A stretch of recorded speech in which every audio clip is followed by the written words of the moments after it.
Race number 4 in the Sprint Cup Series for 2010. If that sun stays out, it's going to be a nice day in the grandstand and along pit road. They exit turn 4 and we're ready to race. DW, she's the fastest on the circuit. She's fast and she's furious. Reach up there and pull those belts tight one more time. Thank you there, Mr. Crew Chief. And we're getting ready to go green here. And boogity, boogity, boogity. Let's go racing, boys.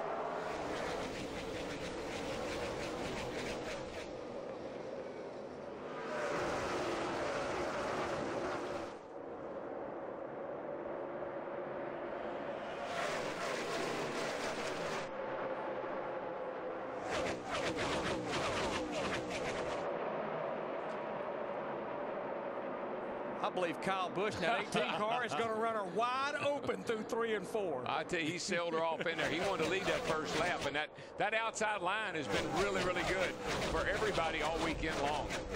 I guarantee you he never lifted over there in 3 and 4. Started and finished second in yesterday's Camping World Truck Series race. Jeff Gordon trying to make some noise up on the high side. In the 24, here comes Elliott Sadler, Carl Edwards, and Kurt Busch.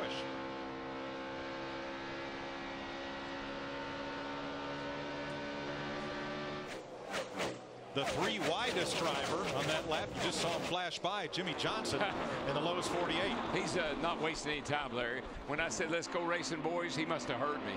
Yeah, I mean, he started back in the 16th position, and he's been getting about 1 or 2 a lap just in these first couple of laps. And there he's going to get David Reagan in the 6th. Johnson now 11th behind David Rudiman. Casey Kane takes 4th from Mark Martin. I think that 9 car is on. It's going to be on a tear today. I really like the way it looked in practice. Casey loves this place. Won here last year. Could be a good day for him. You know, looking at Jeff Gordon, the 24 car, we're riding with him here. What I noticed with him yesterday, he couldn't cut that fast lap in practice, but he seemed pretty good on the longer runs. Car in the wall, turn 1, and it is Robbie Gordon. And what a star-crossed season he has had. He had trouble off of 2 on the last time by here. He slowed way down and was followed to the back. Right. That's a brand new race car they brought here this week. Not anymore. No. It's a brand new wrecked race car now. A long trail of tire marks. Something definitely happened to that thing. You can see those black marks.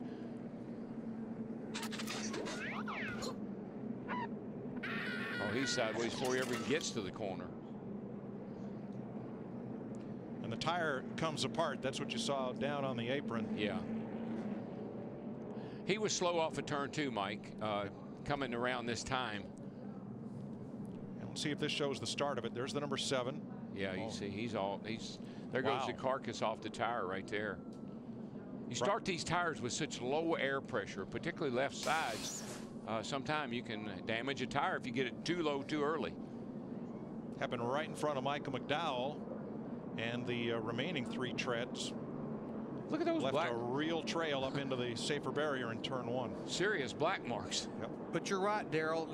Goodyear NASCAR, they say they recommend don't go lower than about 18 to 20 pounds on the left sides. I guarantee you they're even going lower. The only one they mandate is that right front air pressure. And that's when you have to be real careful. Let them build up a little bit. I don't know what happened to that one, but it came apart. Too low air, I think. First caution of the day. And it comes at lap number 5 for Robbie Gordon. The pits are open and very few takers. I think we'll see guys at the very far back. Here we see Joey Logano, McMurray, from everybody from about 25th, 28th on back, it looks like. We had some fakers and we had some takers.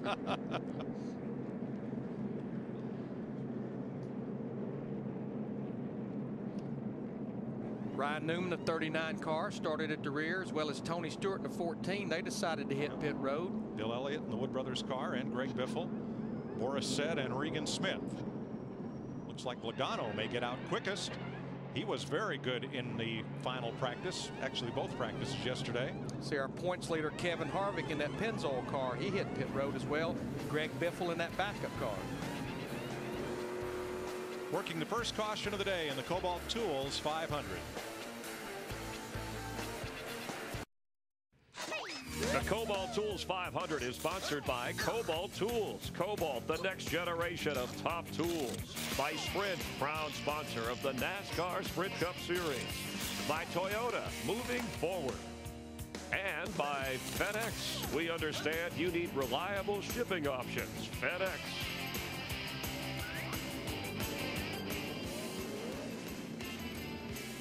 Six laps complete, 7 laps complete now as they cross the line. You're watching aerial coverage brought to you by DirecTV. DirecTV, it'll change your life. Call 1-800-DirecTV. Mike, one of the ramifications for Gordon in a 7 car down there is he was 34th in points, just ahead of Scott Speed. And now Scott Speed, who's having a resurgence this year, he's going to be able to move into that top 35 here today. You know, we got that first caution there on lap 4. If you go back to our FedEx understanding the race, remember I said 3 times in the last 9 races we've had a caution before lap 10, and we got one today. It's funny how those things work, isn't it, Larry? Biggest mover looked like Jimmy Johnson. You see him down at the bottom of the list because he gained 6 spots. There were bigger movers from the back of the pack, especially Travis Kvapil and Sam Hornish Jr. Michael McDowell, who just missed the Robbie Gordon incident. And there's a look at Travis. You saw Tony Stewart there. He actually gave a lot of that back. He was one of the cars that elected to come to pit road under that caution. It's good precautionary move. Change an engine or anything about the car. You're in the back already. Come down, just give it a once over. Getting ready for the restart, and these engines will go from mild to wild.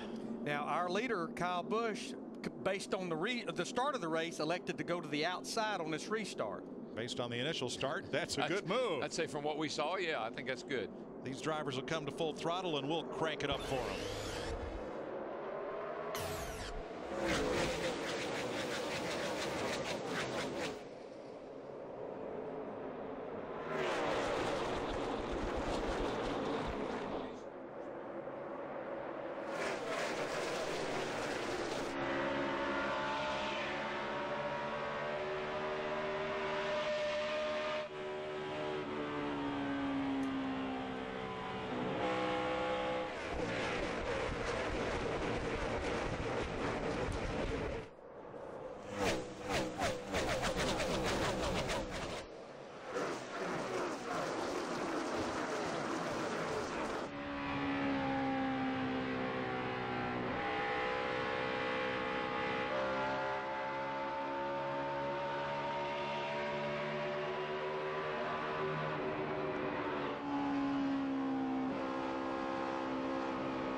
Biggest movers on this restart: Jamie McMurray, Jimmy Johnson, Tony Stewart, Brian Vickers.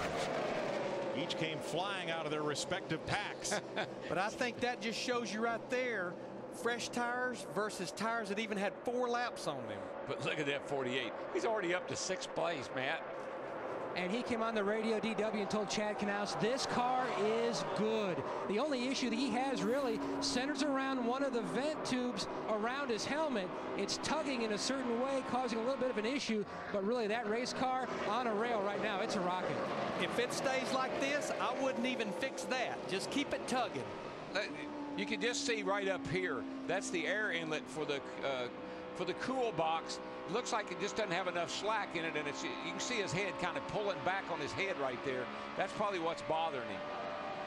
It'll help his posture, but other than that, no. But guys, it's almost a replay of last week as we watched Casey Kane in that 9 reeling in Kyle Busch in that 18. Remember last week at Las Vegas, Jimmy Johnson started 20th. At 3rd, Montoya passing pole sitter Earnhardt. And you'll see the line Montoya runs right here. We knew it wouldn't be long, and he's already at the top. But Steve, already the question, how about the beginning of this race for the 88? Well, Larry, what Dale Earnhardt Jr. reported under that first caution is that his car is a little bit tight. And you know what? I think we're going to hear that quite a bit today, and I tell you why. These guys practiced yesterday with bright sunlight on this racetrack. Right now it's a little overcast, maybe not as hot as everybody thought it was going to be. Now Jeff Gordon from 5th closing in on Earnhardt, while up front Casey Kane goes all the way to the top of the racetrack, trying to get that long run off the corner. Busch up to block, Kane to the inside. We're going to have a new leader. No contest. You get that run, you keep the RPM wound up there, and it looks like you got 50 more horsepower than the guy you're passing.